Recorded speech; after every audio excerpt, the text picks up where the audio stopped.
Պատերազմի ու խաղաղության մասին խոսենք, սիրելի բարեկամներ, սկսել են արդեն գլուխ տանել։ 2026 թվականի ընտրությունները ընդամենը մի բանի մասին են։ Քաղաքացին ինչ է ընտրելու՝ խաղաղություն թե պատերազմ։ Կա գոյություն ունի խաղաղության կուսակցություն, ներկայիս գործող քաղաքացիական պայմանագիր կուսակցությունն է, եւ կա պատերազմի կուսակցություն՝ Ռոբերտ Քոչարյան, Սերժ Սարգսյան։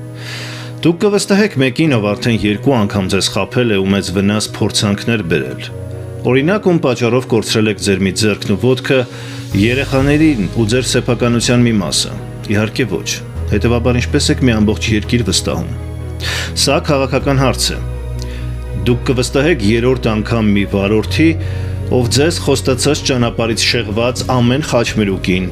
վթարի է ենթարկվել ու տվել մարդկային զոհեր։ Դուք 3-րդ անգամ կվստահեք բժշկի օրինակ, ով առողջ ձեր օրգանն է հեռացրել հիվանդ օրգանը բուժելու փոխարեն, մեղադրելով այդ հիվանդանոցում աշխատած նախկին բժիշկներին ու բժշկական գործիքներին։ Դուք 3-րդ անգամ ձեր ավտոմեքենան օրինակ կվստահեք մի վարպետի, ով այն նորոգելու փոխարեն ջարդ ու խուրդ է արել, մեղադրելով ձեր ավտոմեքենայի նախկին տիրոջը, որ այն լավ չի պահել, թալանել է։ Հասկացաք չէ, խոսքն ում մասին է։ Նման մարդու անունն է օրինակ Նիկոլ Փաշինյան եւ նմաններ։ Պարտադիր չէ մարդու անուն ազգանունը։ Երևույթն է կարևոր, էությունը, տեսակը։ Անգլիական այսպիսի ասացվածք կա. խաբիր ինձ մեկ անգամ, ամոթ քեզ, խաբիր երկրորդ անգամ, արդեն ամոթ ինձ։ Այսինքն կրկնակի խաբվելը ամոթալի է նորմալ ազգերի եւ նորմալ մարդկանց համար։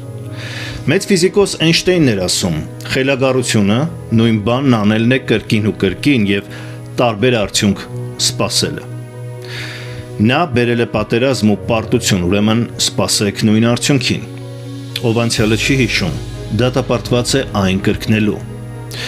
Հայաստանին մի քանի անգամ պատերազմ ու պարտություններ բերածները խոսում են խաղաղություն բերելու մասին։ Պատերազմը Հայաստանից ներս բերած, բուն Հայաստանից տարածքներ զիջած, գերտերությունների հետ հիբրիդային պատերազմ սկսած խոսում են խաղաղություն բերելու մասին։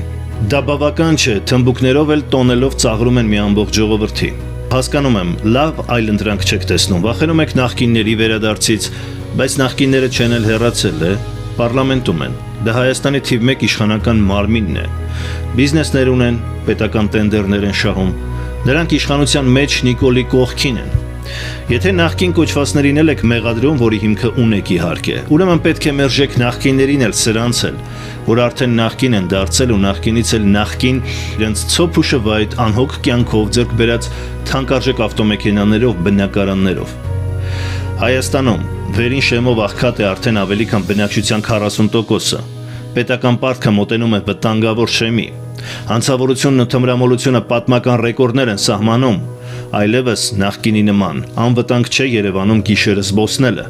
Անառողջ հիվանդ երեխաների թիվն է ավելանում, մեծանում է ամուսնալուծությունների թիվը, ծնելիությունը չի աճում։ Ծերացող, վերացող ազգ ենք դառնում հատկապես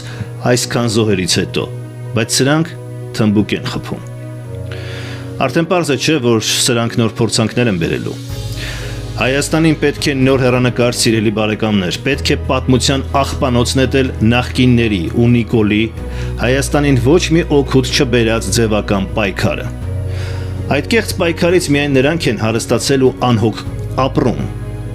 ով արդեն գործը տապալել է, նրանց չեն լսում այլևս, այլ գործից ուղակի հեռացնում են եւ փնտրում ավելի արժանավոր մարդկանց, այլ ոչ թե թողնում հներին, նույն լուզերներին, որ գործի հերը շարունակեն անիծել։ Ժողովուրդն է գործատուն, դուք եք գործատուն։ Իշխանությունը պատկանում է ժողովրդին, դուք եք ձեր հարկերով պահում իրենց։ Ոչ Նիկոլին եւ ոչ էլ նախկիններին այն պատկանում, որոնց շարքերը արդեն Նիկոլը համալրում է։ Մտածեք տիրոջ, ոչ թե սրա նրա ծառայի նման։ Փնտրեք կգտնեք նոր դեմքեր, երիտասարդ, շկեղտոտված, իրենց գործում պրոֆեսիոնալ մարդկանց ու նրանց նշանակեք գործի, նրանք կան։ Եթե չունեք նախընտրած տեխնացու, պետք է ամեն դեպքում պատասխանատվություն ունենալ երկրի ու սերունդների առաջ, գնալ ընտրության ու մերժել վատ տեխնացուներին, որոնցից ամեն ինչ արդեն պարզ է։ Ընտրությունն այո, պատերազմի ու խաղաղության միջև է։ Իսկ պատերազմի ու պարտության խորհրդանիշն է Նիկոլ Փաշինյանն ու նրա մանկլավիկները։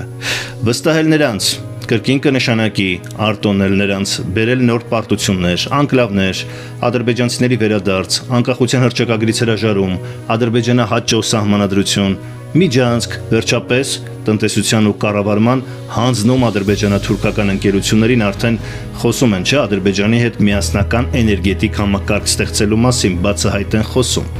Ով կմտածեր այդ ամենի մասին ընդամենը մի քանի տարի առաջ։